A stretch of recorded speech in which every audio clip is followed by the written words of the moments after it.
అదే RTV app వార్తల్ని క్షణాల్లో చదివే అవకాశం ఉంటుంది. ఒక న్యూస్ పేపర్, ఒక టెలివిజన్ ఛానల్ మీ చేతుల్లో ఎప్పుడు ఉంటాయి. నేమకల్ బుబన్హల్ మండలంలోని నేమకల్ గ్రామానికి సంబంధించినటువంటి రైతులు వాళ్ళ యొక్క పొలాలు ఈ స్పాంజీ ఫ్యాక్టరీ వల్ల పంటలు నాశనం అవుతున్నాయనేసి వాళ్ళు ఆర్థికంగా చాలా దెబ్బతింటున్నారనే దానిపైన ఇచ్చుకున్న రిప్రజెంటేషన్ పైన నేను బుబన్హల్ మండలము తహసీల్దార్గా ఇక్కడికి వచ్చాను. సో ఇక్కడ చాలామంది రైతులు వచ్చినారు. ఈ రైతులు తర్వాత ఈ ఫ్యాక్టరీ వాళ్ళకి సంబంధించిన వాళ్ళు ఉన్నారు. ఈరోజు జీఎం గారు లేరు, అసిస్టెంట్ జీఎం తర్వాత సంబంధించిన వాళ్ళు కూడా ఉన్నారు.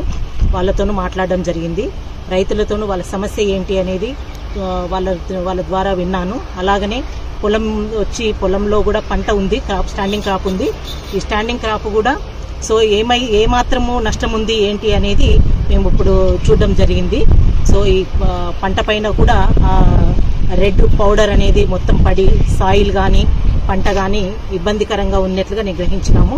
సో అదేవిధంగా ఈ ఇండస్ట్రీకి సంబంధించిన వాళ్ళతో కూడా డాక్యుమెంట్ ఎవిడెన్సెస్ ఏమున్నాయి, వాళ్ళు ఈ నేమకల్ గ్రామానికి సంబంధించి ఏ విధమైనటువంటి డెవలప్మెంట్ ఇవ్వాలనుకున్నారు, ఎంత మాత్రం డెవలప్ చేసినారు అనే దాన్ని, అలాగనే వాళ్ళకి ఇస్తామన్నటువంటి ఆర్థికంగా ఎంత అమౌంట్ ఇవ్వాలనుకున్నారు, ఇచ్చారా లేదా అనే ఎవిడెన్సెస్, అలాగే గ్రామస్తులు వాళ్ళు ఏ విధంగా డెవలప్ చేసినారు అనే దాన్ని కూడా తీసుకుంటాము.